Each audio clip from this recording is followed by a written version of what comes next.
మనము యేసు ప్రభువు యొక్క శరీర ధారణ దాని గురించి మనము వింటున్నాం. ఆత్మస్వరూపైనటువంటి దేవుడు ఎందుకు శరీరాన్ని ధరించుకోవలసి వచ్చింది అనే విషయాన్ని మనము వింటున్నాం. సో కాలాతీతుడగు దేవుడు కాలములోకి ఎందుకు అడుగు పెట్టాడు? త్రిత్వములోని ఒక వ్యక్తి అయిన కుమారుడు, నిత్యుడగు కుమారుడు ఎందుచేత శరీరాన్ని ధరింపవలసి వచ్చిందో మనము తెలుసుకుంటూ ఉన్నాం. 16 కారణాలు మనము ఉన్నాయని చెప్పుకున్నాం. అందులో ఒకసారి జ్ఞాపకం చేసుకుందాం. 8 చెప్పుకున్నాము. ఒకసారి అవి ఏంటో చెప్పుకొని ముందుకెళ్ళిపోదాం. మొదటిది, అదృశ్య దేవునిని ప్రత్యక్షపరచడానికి. దేవుడు అదృశ్యుడు, ఎవరు కూడా దేవుణ్ణి చూడలేదు. సో దేవుణ్ణి ప్రత్యక్షపరచటానికి యేసు ప్రభు శరీరధారిగా ఈ లోకానికి వచ్చాడు.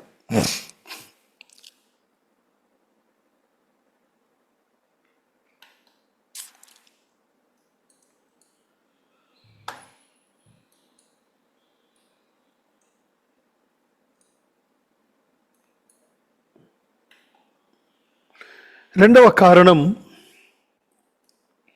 పాప క్షమాపణ నిమిత్తం రక్తము చిందించబడాలి గనుక, మరి రక్తము చిందించాలి అంటే శరీరం ఉండాల్సిందే.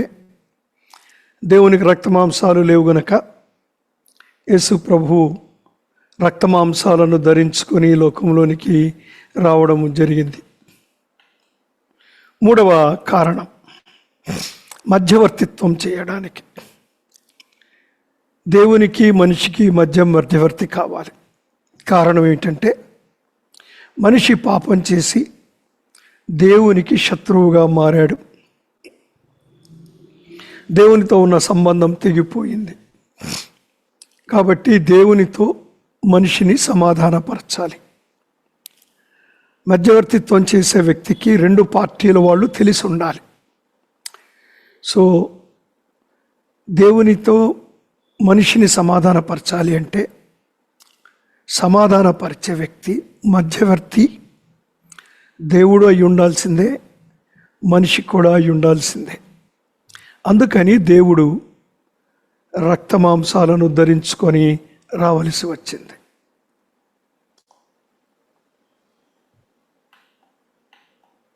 నాలుగవ కారణం, శోధింపబడు వారికి సహాయము చెయ్య కనికరము గల ప్రధాన యాజకుడుగా ఉండడానికి.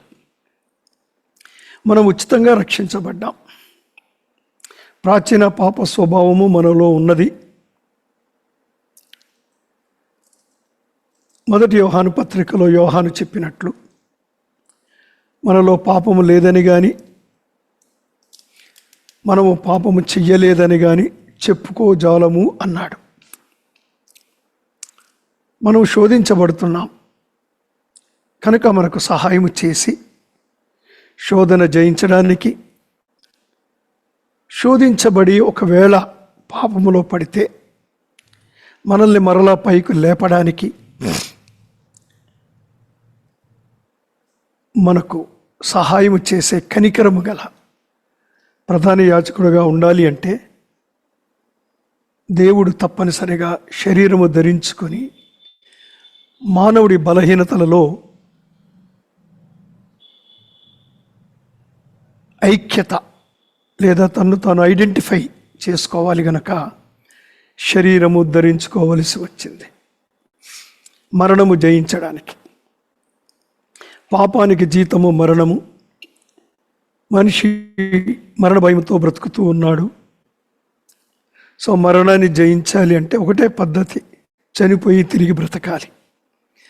అలా బ్రతకగలిగిన వాడు నిత్య జీవము గల దేవుడు మాత్రమే. కాబట్టి నిత్యుడగు తండ్రి, నిత్యుడగు దేవుడు శరీరము ధరించుకొని మన మధ్యకు రావాల్సి వచ్చింది. మరణించి తిరిగి బ్రతుకుట ద్వారా మరణము ఓడించబడింది. దాసత్వం నుండి విమోచించే సమీప బంధువు కావడానికి.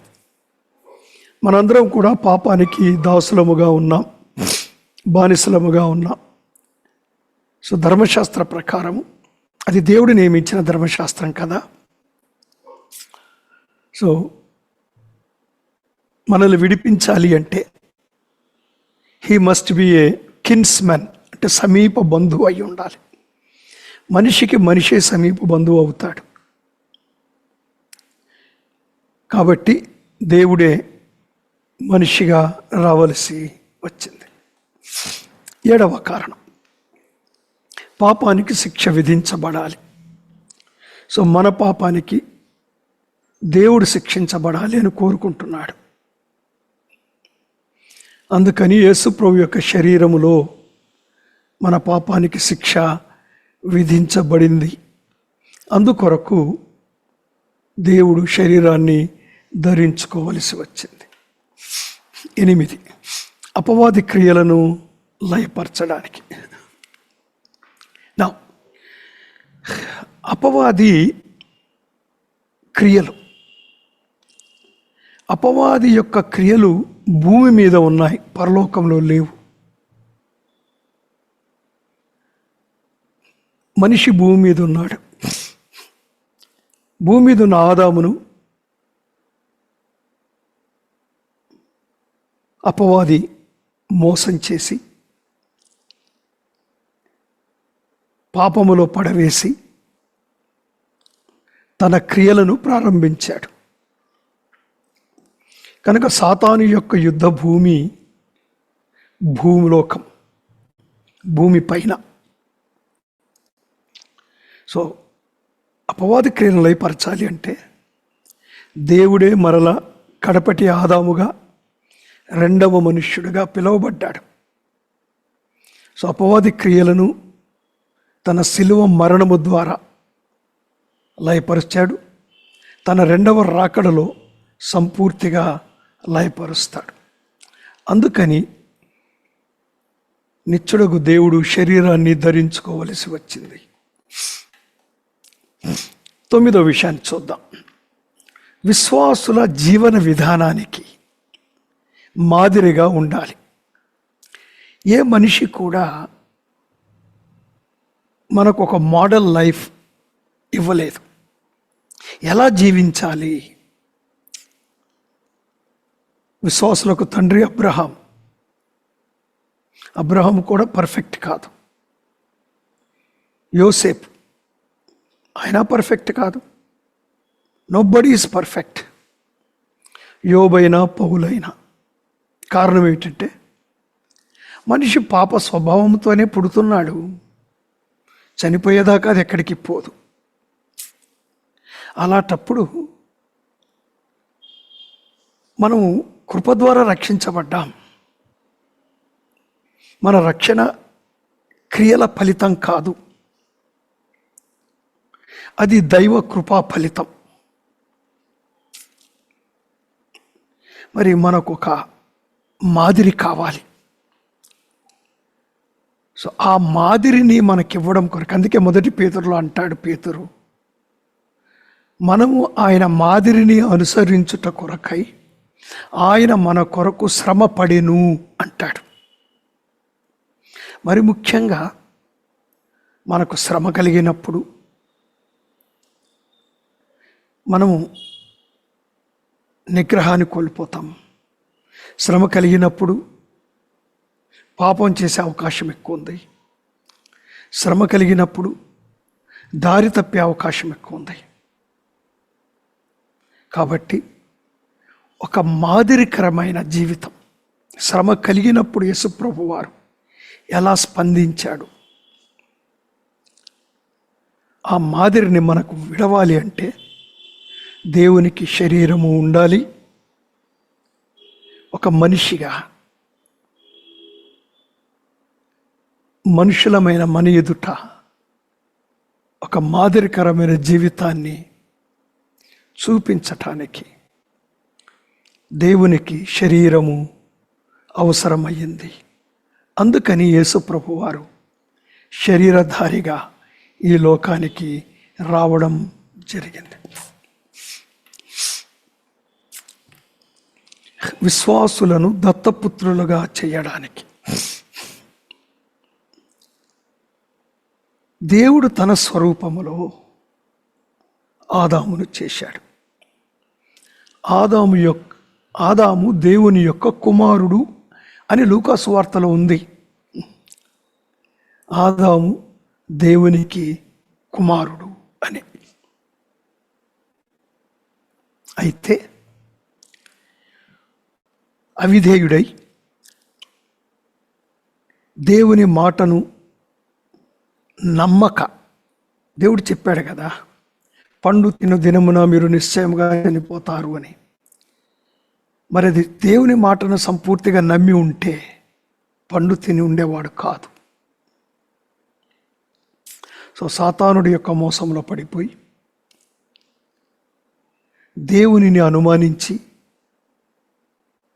పాపం చేశాడు. దేవుని యొక్క పుత్రత్వాన్ని కోల్పోయాడు.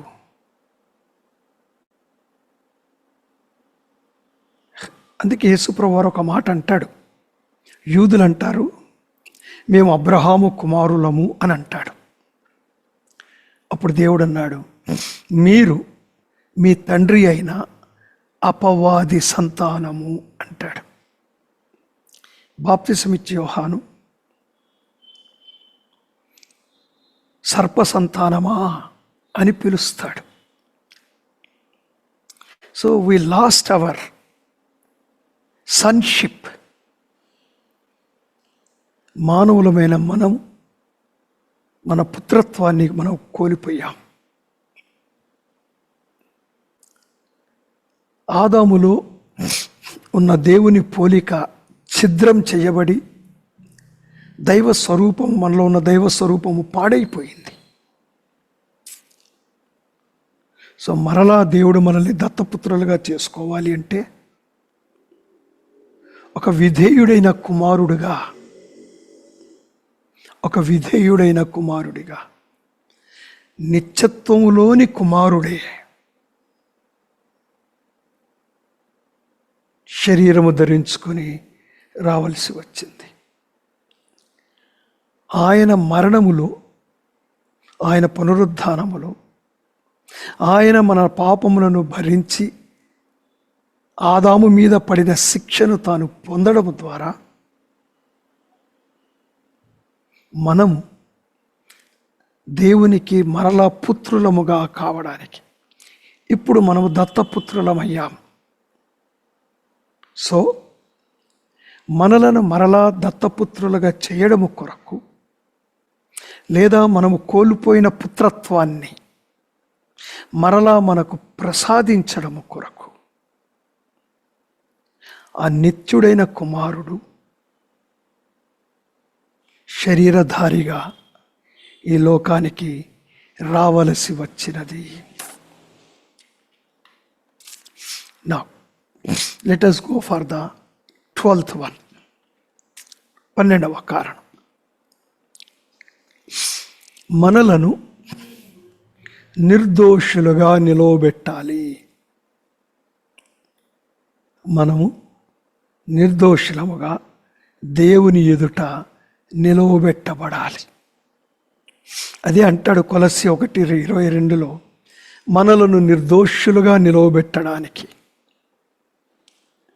ఏమండి, ఆయన శరీరాన్ని ధరించుకున్నాడు, శిక్షను పొందాడు. ఆయన మరణ పునరుద్ధానాల ద్వారా మనము నీతిమంతులుగా తీర్చబడ్డాము. సో మనము పాపులం. మనం ఈ శరీరంలో ఉన్నంత కాలం దేవుని ఎదుట మనము పరిశుద్ధులము కాలేం, నిర్దోషులము కాలేం. అలాంటప్పుడు మన నరకానికి వెళ్ళాల్సిందే కదా, నిత్యనాశనానికి పోవలసిందే కదా. కాబట్టి మనము పాపరహితులమేమి కాదు. నాకు చెప్పుకున్నాం, పౌలు అంటాడు, నా శరీరములో మంచిది ఏదియూ నివసింపదు అంటాడు రోమపత్రిక 7వ అధ్యాయములో. మొదటి యోహాను పత్రికలో కూడా మనం ఇందాక చెప్పుకున్నాం, మనము పాపము చెయ్యలేదని కానీ మనలో పాపము లేదని కానీ మనం చెప్పుకోవచ్చు. మరి దెన్ ఎలా అవుతాం మనం? ఏమండి, he made us, he declared us righteous. ఆయన మనలను నిర్దోషులుగా ప్రకటించాడు, నిరపరాధులుగా దేవుని ఎదుట నిలబెట్టాడు. మనము పూర్తిగా పర్ఫెక్ట్ అయిపోలేదు, కానీ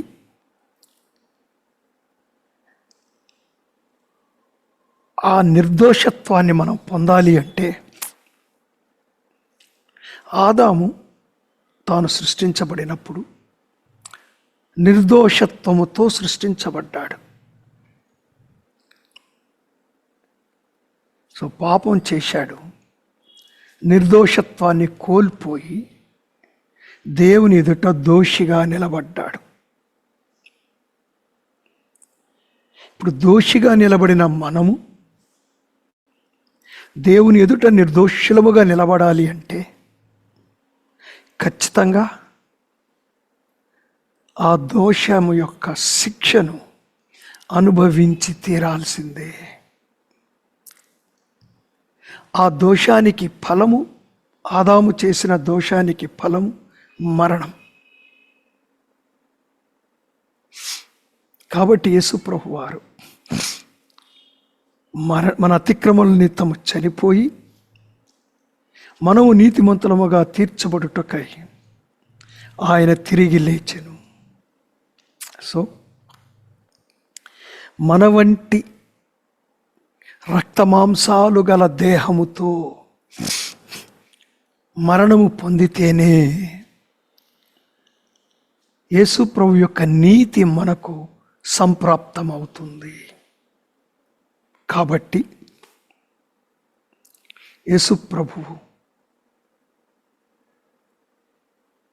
శరీరాన్ని ధరించుకోవలసి వచ్చినది. నెక్స్ట్,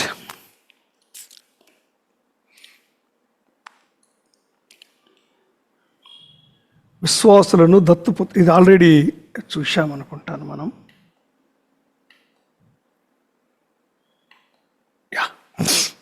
13 ధర్మశాస్త్రాన్ని కొట్టివేయడానికి.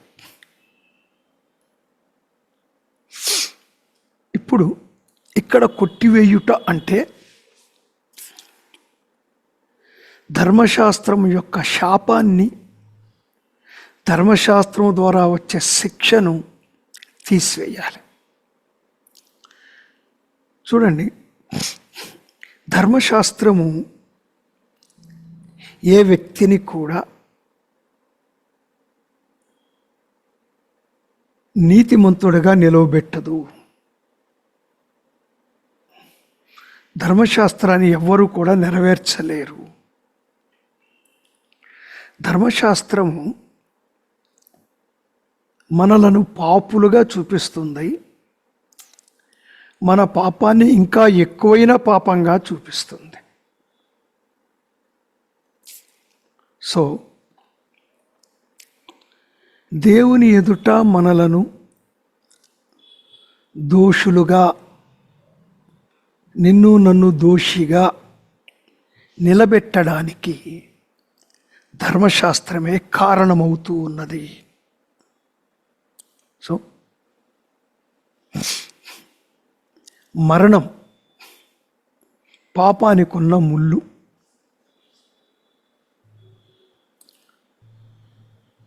Sting of the sin is death.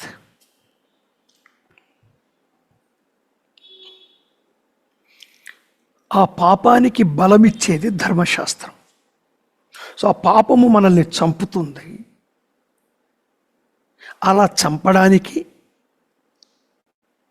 పాపానికి బలాన్ని ఇచ్చేది ధర్మశాస్త్రం. సో మనము రక్షించబడిన తరువాత, నీతిమంతులముగా తీర్చబడిన తరువాత, మనం ఇంకా ధర్మశాస్త్రం యొక్క అధికారం క్రిందనే ఉంటే మనము మాటిమాటికి దేవుని ఎదుట దోషులముగానే నిలబడతాం. సో మనల్ని నిర్దోషులుగా దేవుడు నిలబెట్టాడు కాబట్టి, మళ్ళీ ధర్మశాస్త్రం మనల్ని దోషులుగా దేవుని ఎదుట నిలబెట్టకుండా ఉండాలి అంటే దేవుడు ఆ ధర్మశాస్త్రాన్ని కొట్టివేయాలి. ఒక విషయం గుర్తుపెట్టుకోవాలి, ఎవరైతే చట్టాన్ని చేశారో ఆ చట్టాన్ని తీసివేయగలిగే అధికారము ఆ చట్టాన్ని చేసిన వ్యక్తికే ఉంటుంది. ఇప్పుడు మనం చూస్తే ఒక పార్లమెంట్ ఒక చట్టం చేసింది, మళ్ళీ ఆ చట్టాన్ని మార్చాలన్నా, దాన్ని మొత్తానికే తీసివేయాలన్నా, ఆ చట్టం స్థలంలో కొత్త చట్టం చేయాలన్నా మళ్ళీ పార్లమెంటుకే సాధ్యం. అలాగే ధర్మశాస్త్రం ఇచ్చిందే యేసు ప్రభు. మోషేకు కొండ మీద దిగి వచ్చి ధర్మశాస్త్రాన్ని ఇచ్చిందే యేసు ప్రభు. ఆయనే వాక్యం. కాబట్టి దానిని నెరవేర్చగలిగిన వాడు యేసు ప్రభువే, దాన్ని కొట్టివేయగలిగిన వాడు యేసు ప్రభువే. సో శరీరములో ఉన్న మానవులకు ధర్మశాస్త్రం ఇవ్వబడింది, దేవదూతలకు ఇవ్వబడలేదు. కాబట్టి ధర్మశాస్త్రాన్ని కొట్టివేయాలి అంటే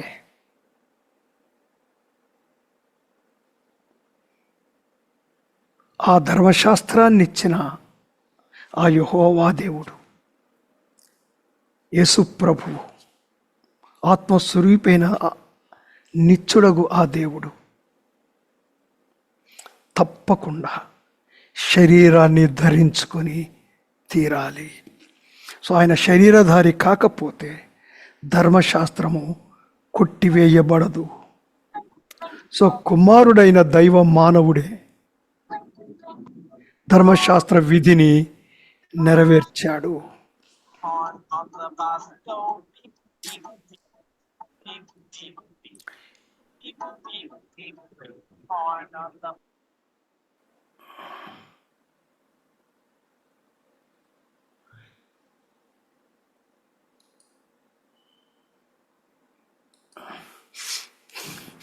ఎవరు కూడా అన్మ్యూట్ అవ్వకండి, మ్యూట్లోనే ఉండండి.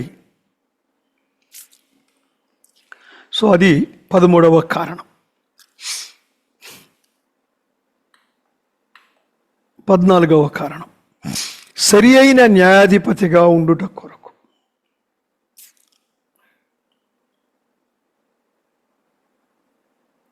దేవుడు లోకానికి తీర్పు తీర్చాలి. లోకము చూపే సాకుల్ని, అవసరం లేదు దేవుడికి అవన్నీ చెయ్యాలని, కానీ దేవుడు చేశాడు. లోకం చూపే సాకుల్ని దేవుడు తీసివేయాలి.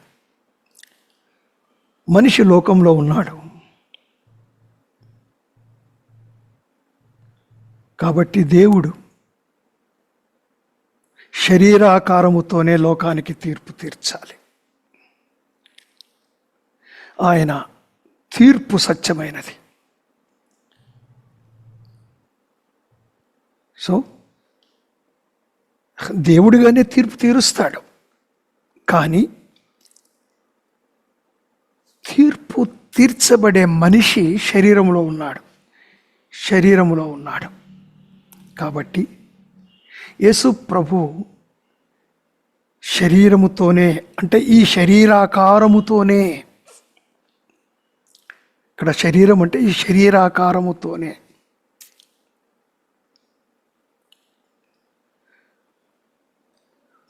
మనిషికి తీర్పు తీర్చాలి. కాబట్టి ఒక సరి అయిన న్యాయాధిపతిగా ఉండాలి అంటే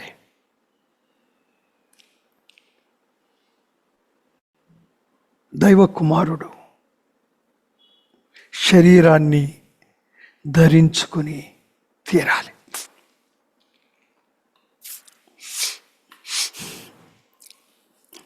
ఫిఫ్టీన్త్ వన్ 15.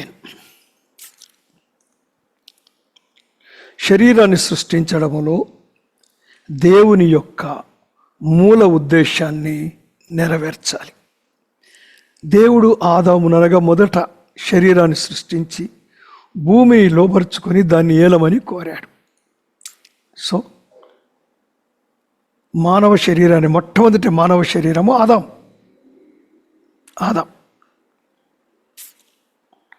ఆదాము అంటే మనిషి. సో దేవుడు మొట్టమొదట శరీరాన్ని చేశాడు, సృష్టించాడు.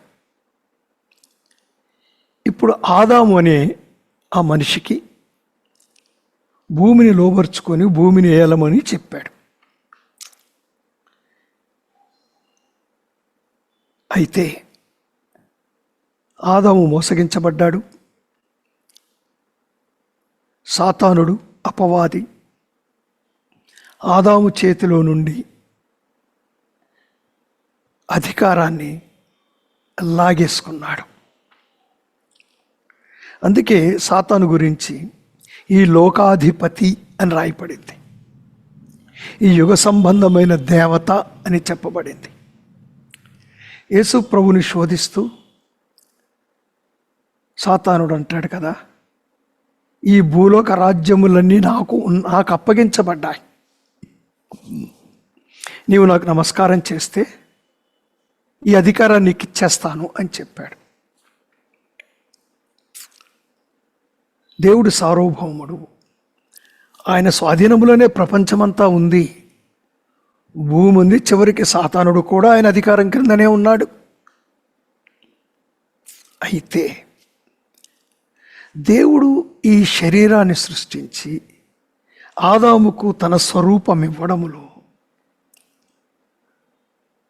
ఒక మూల ఉద్దేశం, అంటే రకరకాల ఉద్దేశాలు ఉన్నాయి.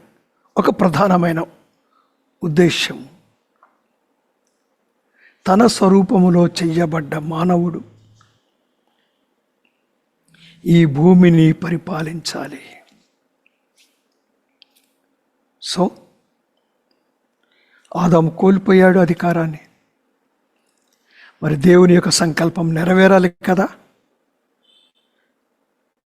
అందుకని కుమారుడైన దేవుడు శరీరధారిగా ఈ లోకంలోనికి వచ్చాడు. రేపు 1000 ఏళ్ల పరిపాలనలో మనిషికి అధికారం ఇచ్చి మనిషిని నిలవబెట్టి అతని ద్వారా దేవుడు లోకాన్ని పరిపాలిస్తాడు. యేసుక్రీస్తు ప్రభు యొక్క పరిపాలనలో ఆయన శరీరధారిగానే ఈ కార్యాన్ని చేయబోతూ ఉన్నాడు. సో అందుకని యేసు ప్రభుకి శరీరము అవసరమైంది.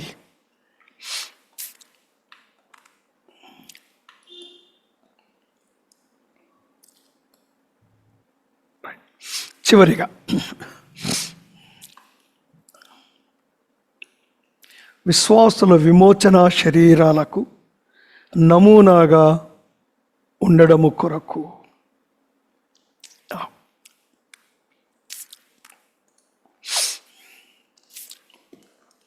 దేవుడు ఆదామును చేసినప్పుడు నిరంతరము ఆదాము తనతో తన సాన్నిధ్యంలోనే ఉండాలి అని కోరుకున్నాడు. దేవదూతల వంటి ఒక ఆత్మగా ఉండాలని దేవుడు అనుకోలేదు. మహిమపరచబడ్డ శరీరాలతో మనం ఉండాలని దేవుడు కోరుకుంటున్నాడు.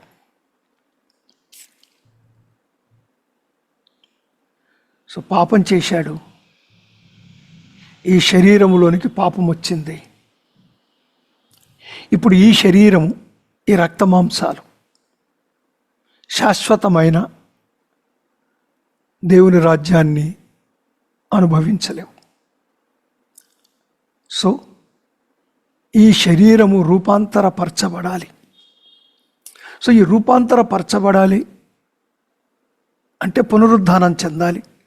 మరణించాడు కదా, మనిషి మరణిస్తాడు కదా, మరణించిన ఆ మనిషి తిరిగి బ్రతకాలి. తిరిగి బ్రతికినప్పుడు ఈ క్షయము అక్షయతను ధరించుకొని మనమందరం కూడా మార్చబడి దేవుని సన్నిధిలో నిత్యము ఉండాలి. ఆయన స్వరూపములోనికి మార్చబడ్డ వారమై, ఎందుకంటే తన స్వరూపాన్ని కదా మొట్టమొదట మనకిచ్చింది. మరలా ఆ స్వరూపాన్ని మనము సంతరించుకొని దేవుని సాన్నిధ్యంలో ఉండాలి. అంటే ఆ క్రియ జరగాలి, మనిషితో అవ్వదు అది. సో దేవుడే శరీరధారిగా వచ్చి మరణించి రూపాంతరము చెందిన శరీరముతో తిరిగి లేచి ఆయన పైకి వెళ్ళాడు. మరి అదే శరీరముతో, రూపాంతరపరచబడిన శరీరముతోనే మరలా ఆయన దిగి వస్తాడు కిందకు. ఆయనతో కూడా మనం ఉంటాం. అంటే రూపాంతరపరచబడబోయే శరీరము యొక్క నమూనాగా ఉండడానికి. అందుకే ఆయన ప్రథమ ఫలము అన్నాడు. ఆయన ప్రథమ ఫలం. సో విశ్వాసులు భూ సంబంధమైన దాని రూపాన్ని ధరించినట్లుగానే పరసంబంధమైన వాని రూపాన్ని కూడా ధరించాలి. అది మొదటి కొరింథీ పత్రిక 15లో మనం చదువుతాం. సో విశ్వాసుల యొక్క రూపాంతరపరచబడిన శరీరాలకు ఒక నమూనాగా ఉండడం కొరకు, దాన్ని మనకు గ్యారంటీగా ఇవ్వడం కొరకు, ఎస్ గ్యారంటీడ్ ఇట్, ఆయన దాన్ని మనకు ఖచ్చితంగా ఇస్తాడు అనడానికి రుజువుగా ఏ sample, A first sample is good, other samples follow. First sample సరిగా లేకపోతే మిగిలిన శాంపుల్స్ బాగాలేవని అర్థం, ప్రొడక్షన్ బాగలేదని అర్థం. అది ఇక్కడ నమూనా. అంటే ఆయన ప్రథమ ఫలం. అద్భుతంగా ఆయన పైకి వెళ్ళిపోయాడు. మనం కూడా ఒక రోజున అలా పైకి వెళ్ళిపోతాం. సో దానికి నమూనాగా ఉండడానికి యేసు ప్రభువారు శరీరాన్ని ధరించుకొని ఈ లోకములోనికి రావలసి వచ్చినది.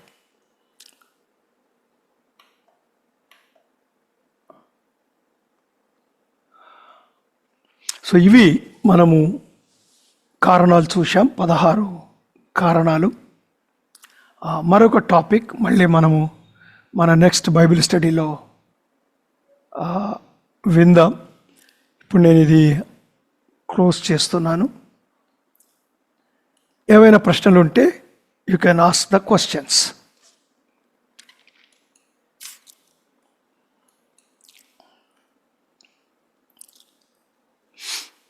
ఏమైనా ప్రశ్నలు ఉంటే కొంత టైం ప్రశ్నలకు కేటాయిద్దాం. Good evening. చెప్పు జోనిస్. అంకుల్, ధర్మశాస్త్రం పాపానికి బలాన్ని ఇస్తుంది అన్నది మళ్ళీ ఒకసారి ఎక్స్ప్లెయిన్ చేయండి. ఓకే. ధర్మశాస్త్రము పాపానికి బలాన్ని ఇస్తుంది అంటే రోమపత్రిక 7వ అధ్యాయంలో పౌలు దాని గురించి చాలా క్లియర్గా మాట్లాడతాడు. ధర్మశాస్త్రం లేనప్పుడు, ఇప్పుడు చూడండి, ఒక ఆజ్ఞ ఉంది, ట్రాఫిక్ సిగ్నల్స్ ఉన్నాయి. రెడ్ లైట్ వెలిగిందనుకోండి, మనము దాటితే ఖచ్చితంగా మనము నేరస్తులమే, శిక్షార్హులమే. అది ఏ రకమైన దేనికి తగ్గ శిక్ష దానికే ఉంటుంది. రెడ్ లైటే లేదు, లైట్లన్నీ ఆర్పేసి ఉన్నాయి.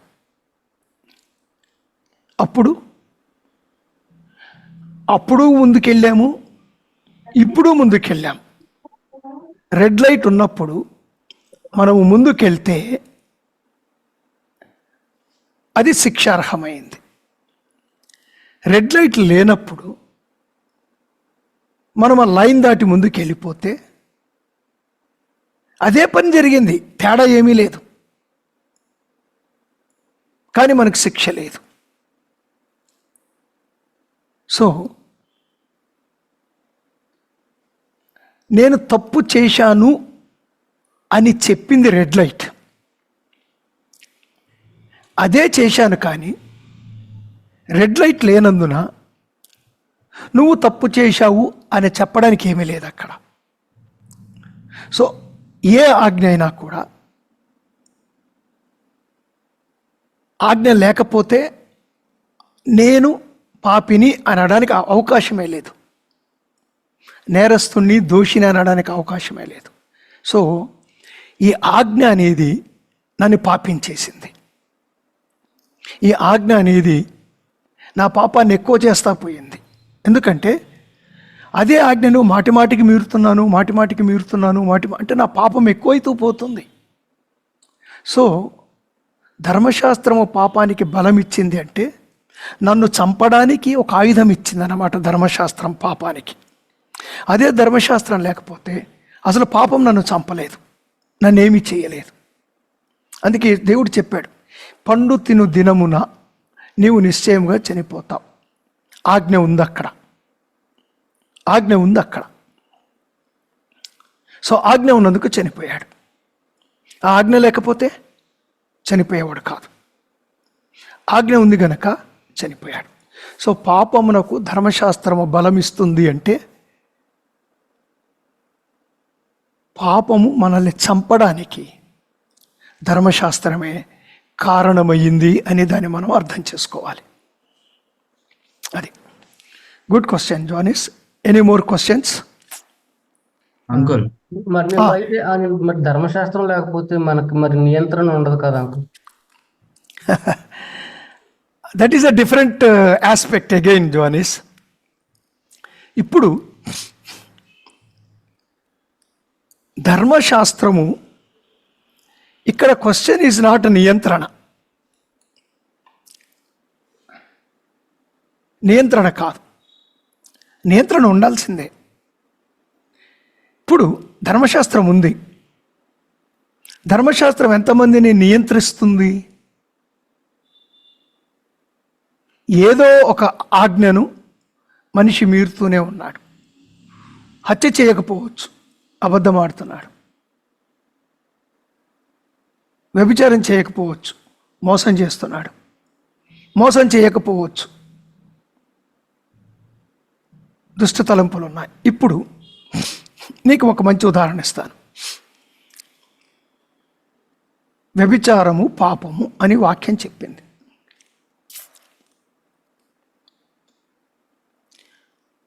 దావీదు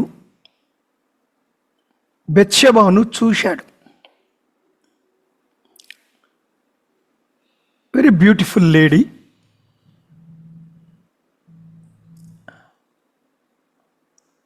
స్నానం చేస్తూ ఉంది, చూశాడు. ధర్మశాస్త్రంలో ఎక్కడా కూడా చూడవద్దు అని చెప్పలేదు. వ్యభిచారం చేయొద్దని ఉంది, అంటే యాక్ట్ ఆఫ్ యాక్షన్. సో దావీదు నేనేం నేరం చేస్తున్నాను, నేనేం తప్పు చేస్తున్నా అని చూడడం ప్రారంభించాడు. కంటిన్యూస్గా చూశాడు.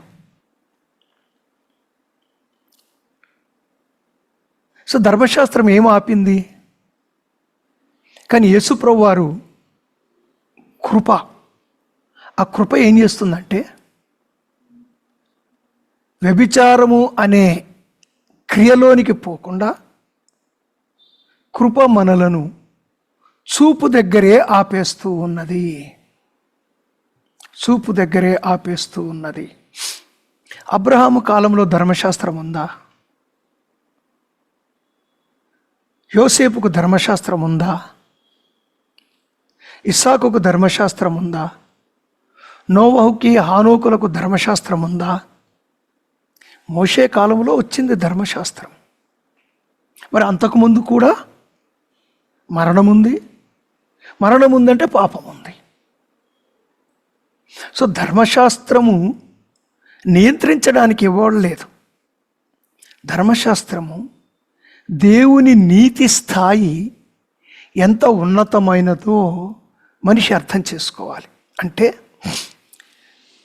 ధర్మశాస్త్రం యొక్క స్థాయి ఇది. దీన్నే మనిషి అందుకోలేకపోతున్నాడు. ఇంతకంటే చాలా చాలా చాలా చాలా చాలా చాలా చాలా చాలా ఉన్నతమైన స్థాయిలో దేవుని నీతి ఉంది. మరి ఈ నీతిని ఎలా అందుకోగలడు? దేవుని సాన్నిధ్యంలో ఉండాలంటే ఈ నీతి కావాలి. ఈ నీతి సరిపోదు. ఈ నీతి సరిపోదు. సో ఈ నీతినే మనిషి అందుకోలేకపోతున్నాడు. అంటే మనిషి ఆ నీతి ద్వారా నేను పరలోకానికి పోలేను, సో నాకు ఎక్కువైన నీతి కావాలి. ఆ ఎక్కువైన నీతి యేసు ప్రభు ఉచితముగా ఇస్తానంటున్నాడు. విశ్వాసము ద్వారా, క్రియల ద్వారా ఏ వ్యక్తి నీతిమంతుడుగా తీర్చబడు. కాబట్టి ధర్మశాస్త్రము నియంత్రణకి ఇవ్వబడిందా? ఒక ఆస్పెక్ట్లో కావచ్చు, కాదనేది ఏమీ లేదు. కానీ దేవుని యొక్క purpose of giving is they should understand the standard of the righteousness of God, and they should understand that they cannot meet the requirements of that righteousness. They cannot raise to the standards of that righteousness. దేవుడు ధర్మశాస్త్రాన్ని ఇచ్చినప్పుడు మనిషి దేవుని యొక్క నీతి స్థాయిని నేను అందుకోలేను అనే విషయాన్ని గ్రహించడానికి ధర్మశాస్త్రము ఇవ్వబడింది. నియంత్రణకు అని మనం అనుకుంటున్నాం, ఎందుకంటే అది మనల్ని శిక్ష ఉంది కనుక నియంత్రించబడుతున్నాం అంతే. కానీ పాప స్వభావం ఎక్కడికి పోవట్లేదు. సో ఇక్కడ ధర్మశాస్త్రం కొట్టివేయబడడం ద్వారా ఏం జరిగింది అంటే, there is no law to accuse me and make me to stand as a sinner before God. No, there is nothing is there which will make me to stand in the court of God.